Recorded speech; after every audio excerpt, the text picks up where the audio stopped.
Good morning, and welcome to your 34th meditation. There's no denying it. Our Earth is in peril. In the last 50 years, we've lost 68% of our planet's biodiversity. We're losing up to 150 species every single day. The situation is dire, and the scientific consensus is that this is the result of humanity's impact on the globe. Although other species have largely borne the brunt of our catastrophic negligence, we're beginning to see all the ways that we too will become victims of our own carelessness. The U.S. National Oceanic and Atmospheric Administration states that the changing environment is expected to cause more heat stress, an increase in waterborne diseases, poor air quality, and diseases transmitted by insects and rodents, and that extreme weather events can compound many of these health threats. The ensuing natural disasters, combined with rising sea levels that are the result of melting polar ice caps, will lead to millions of displaced persons, as many as 1.2 billion by 2050, by one estimate.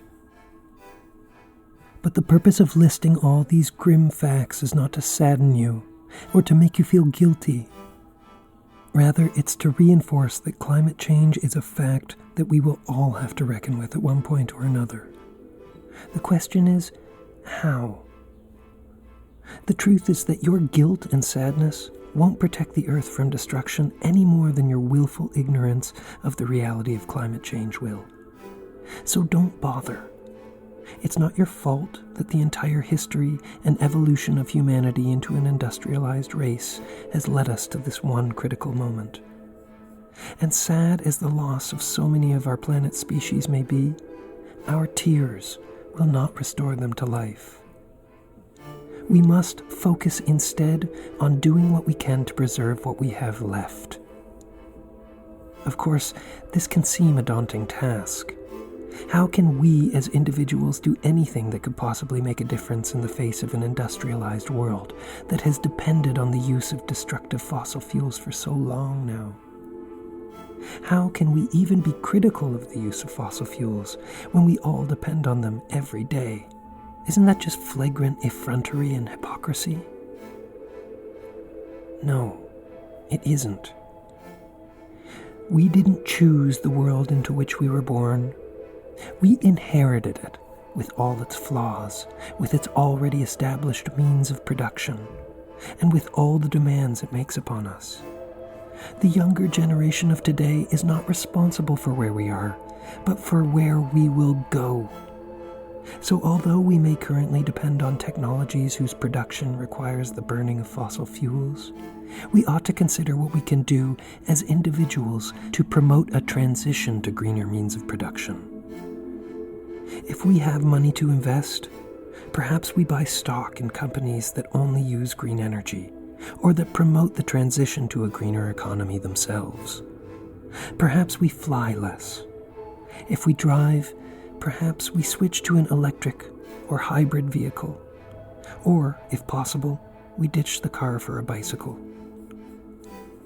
We can reduce or eliminate our consumption of meat, or have one less child.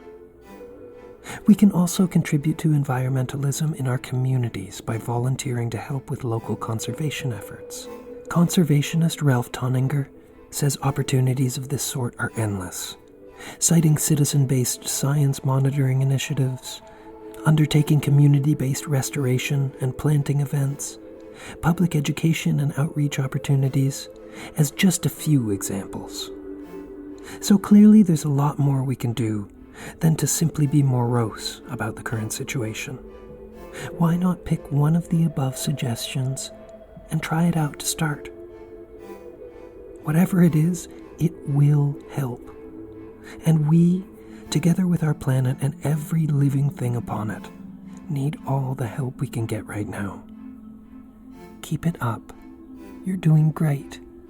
Have a wonderful day. This podcast was brought to you by Odium,